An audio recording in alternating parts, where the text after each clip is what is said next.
बुद्धिमत्ता चाचणीचा घटक 9 आपण सुरू करायला जातोय आणि त्या घटकाचं नाव आहे गटाशी जुळणारे शब्द किंवा आकृत्या किंवा संख्या। कारण या घटकामध्ये 3 उपघटक आहे आणि ते उपघटक म्हणजे शब्दसंग्रह, आकृत्या आणि संख्या। मग गटाशी जुळणारा शब्द किंवा आकृती किंवा संख्या शोधायची कशी किंवा नेमकं याचा अर्थ काय होतो, तर 3 शब्द किंवा 3 आकृत्या किंवा 3 संख्या तुम्हाला दिलेल्या असेल। आता त्या दिलेल्या टर्म पर्टिक्युलरली कोणत्या गटाशी रिलेट करतात, कोणत्या गटाशी त्या संबंधित आहेत, तो गट आपल्याला ओळखायचा आहे आणि दिलेल्या 4 पर्यायामधून योग्य पर्याय क्रमांक निवडायचा आहे। कधी तुम्हाला व्यक्तींचा गट दिलेला असेल, शब्दसंग्रहाबद्दल जर बोलायचं झालं तर कधी व्यक्तींचा गट असेल, कधी प्राण्यांचा गट असेल, कधी पक्ष्यांचा गट दिलेला असेल, तर कधी आणखी इतर कुठल्याही गोष्टीचा गट दिलेला असतो। त्या गटाशी जुळणारा शब्द आपल्याला या ठिकाणी शोधायचा आहे। पुढे आणखी 2 उपघटक यामध्ये आहेत, आकृती आणि संख्या। तर आज या ठिकाणी आपण गटाशी जुळणारा शब्द हा सब टॉपिक किंवा हा उपघटक पाहायला जातोय। पहिला प्रश्न आहे या ठिकाणी ताक, पनीर आणि लोणी। आता ताक, पनीर आणि लोणी हे पर्टिक्युलर दुधाशी संबंधित आहे। तर दुधापासून तयार होणारे हे पदार्थ असल्यामुळे पर्यायामधून सुद्धा आपल्याला दुधापासून तयार होणारा शब्दच शोधावा लागेल, तर तो आहे तूप। आता तूप का बरं होईल, खीर आणि चहा का बरं होणार नाही, कारण चहामध्ये दुधासोबत आणखी बरेच काही इन्ग्रेडियंट्स ॲड करावे लागतात। खीरसुद्धा फक्त दुधाने तयार होत नाही, खीरमध्ये सुद्धा तांदूळ वगैरे इन्ग्रेडियंट्स आपल्याला ॲड करावे लागतात। पण तूप हे असल दुधापासून तयार होणारा पदार्थ आहे, त्यामुळे पर्याय क्रमांक 4 या ठिकाणी करेक्ट राहील। प्रश्न क्रमांक आहे दुसरा, आश्चर्य, नवल आणि विस्मय। आता आश्चर्य, नवल आणि विस्मय हे 3ही शब्द आश्चर्य या शब्दाशी रिलेटेड आहे, म्हणून पर्यायामधून आनंद, अचंबा, भव्य, अलौकिक या 4 पैकी अचंबा हा शब्द आश्चर्य या गटाशी जुळणारा आहे। पुढील आहे प्रश्न क्रमांक 3, तापी, साबरमती, नर्मदा 3 नद्यांची नावं आहेत आणि या 3ही नद्या अरबी समुद्राला जाऊन मिळतात, म्हणून पर्यायामधून अरबी समुद्राला जाऊन मिळणारी नदी आपल्याला शोधायची आहे आणि ती आहे सिंधू।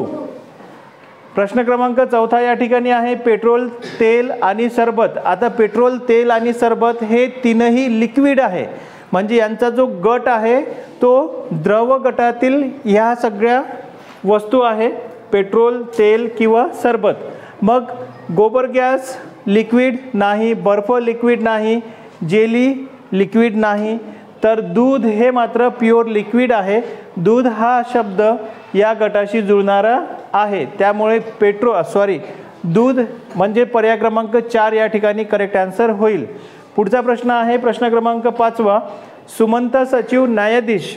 आता सुमंत, सचिव, न्यायाधीश हे छत्रपती शिवाजी महाराजांच्या अष्टप्रधान मंडळातील पद आहेत, त्यामुळे पर्यायामधील सेनापती हे सुद्धा पद छत्रपती शिवाजी महाराजांच्या अष्टप्रधान मंडळातील आहे, त्यामुळे पर्याय क्रमांक 4 सेनापती will be the correct answer. पुढचा प्रश्न आहे प्रश्न क्रमांक 6, नाक, तोंड आणि श्वासपटल।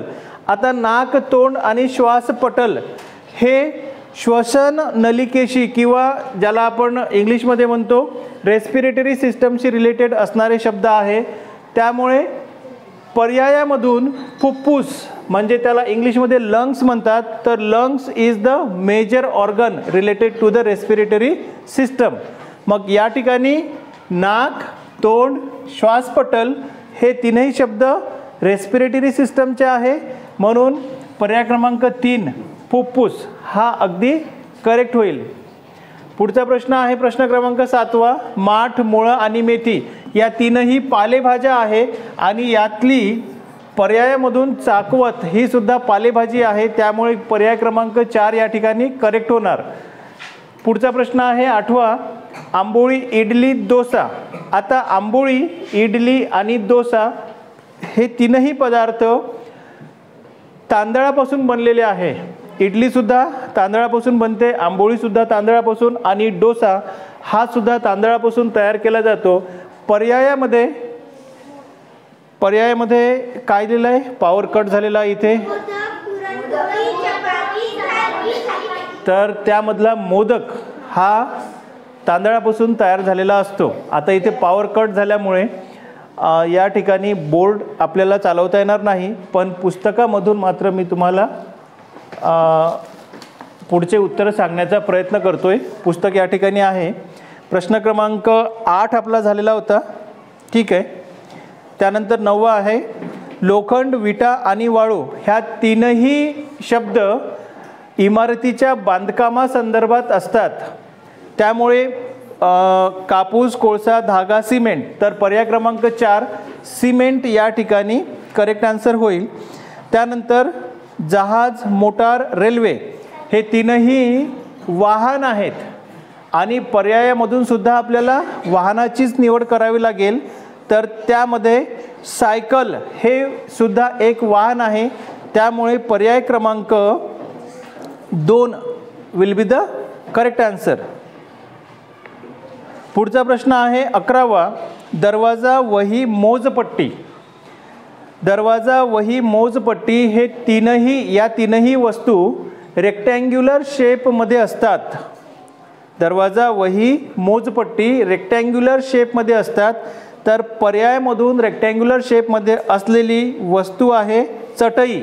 त्यामुळे पर्याय क्रमांक 3 करेक्ट होईल. प्रश्न क्रमांक 12वा आहे, कमळ, शिंगाडा, जलपर्णी. कमळ, शिंगाडा किंवा जलपर्णी हे पाण्यामध्ये येणारे वनस्पती आहेत. त्यामुळे पानकणस, गुलाब, जास्वंद, निशिगंध यापैकी पानकणस ही सुद्धा पाण्यामध्ये येणारी वनस्पती आहे. त्यामुळे पानकणस पर्याय क्रमांक 1 या ठिकाणी करेक्ट होईल. पुढचा प्रश्न आहे 13वा, कापूस, दूध आणि ढग. यामध्ये पर्याय दिलेले आहेत, कापड, पाऊस, अन्न आणि चंद्र. तर यामध्ये चंद्र हा पर्याय करेक्ट होईल. याचं कारण असं, कापूससुद्धा पांढरा असतो, दूधसुद्धा पांढरं असते आणि ढगसुद्धा पांढरे असतात. तर पर्यायापैकी चंद्र हा सुद्धा पांढराच असतो. त्यामुळे पर्याय क्रमांक 4 या ठिकाणी करेक्ट होईल. पुढचा प्रश्न आहे 14वा, ताम्रपट, शिलालेख आणि लेणी हे सुद्धा छत्रपती शिवाजी महाराजांच्या काळातील काही साधने आहेत. तर कादंबरी, पाठ्यपुस्तक, नाटक आणि बखर या 4 पर्यायापैकी बखर हे सुद्धा छत्रपती शिवाजी महाराजांच्या काळातील एक प्रकारचं साधन आहे. त्यामुळे पर्याय क्रमांक 4 करेक्ट होईल. पुढचा प्रश्न आहे 15वा, आई, माता आणि माऊली. लाईन या ठिकाणी आलेली आहे. 1 मिनटं, याला आपण पॉवर ऑन करू. होऊ द्या पॉवर ऑन. प्रश्न आई, माता आणि माऊली, प्रश्न क्रमांक आहे 15वा. तर आई, माता आणि माऊली हे तीनही शब्द आईशी रिलेटेड आहे. या तीनही शब्दांचा अर्थ आई असा होतो. तर दिलेल्या पर्यायामधून जननी, दिलेल्या पर्यायामधून जननी या शब्दाचा सुद्धा अर्थ आई असा होतो. त्यामुळे पर्याय क्रमांक 2 इथे करेक्ट राहील. प्रश्न क्रमांक 16वा आहे, सावतामाळी, गोरा कुंभार, कबीर. हां, येस, इथपर्यंत आपण आलेलो होतो. तर गुड. प्रश्न क्रमांक आपला 16वा सुरू आहे. Yes, just a minute.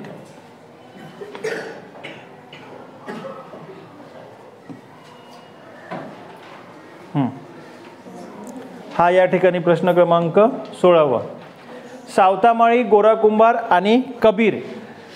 Savatamali, Gora Kumbhar आणि कबीर हे तीनही संतांची नावे आहेत. दिलेल्या पर्यायामधून मीराबाई, बिरबल, चंद्रगुप्त, लीलावती या 4 पर्यायापैकी मीराबाई हे सुद्धा एक संताचं नाव आहे. मीराबाई सुद्धा संत होत्या. ठीक आहे. त्यामुळे पर्याय क्रमांक 1 या ठिकाणी करेक्ट होईल. प्रश्न क्रमांक 17वा आहे, फुलपाखरू, पतंग आणि भुंगा हे तीनही कीटक आहे. हे तीनही काय आहे? कीटक आहे, इन्सेक्ट आहे. त्यामुळे पर्यायामधून आपल्याला वटवाघूळ, चिमणा, साळुंकी, काजवा. काजवा हे कीटक आहे, त्यामुळे पर्याय क्रमांक 4 या ठिकाणी करेक्ट आन्सर होईल. पॉवर कट झाल्यामुळे, लाईन गेल्यामुळे थोडं या ठिकाणी आपल्याला समजावून द्यायला मला व्यत्यय आला. For your inconvenience. ठीक आहे, एक्स्ट्रीमली सॉरी. तर अशा पद्धतीने जवळपास 17 प्रश्न आपण कव्हर केलेले आहेत.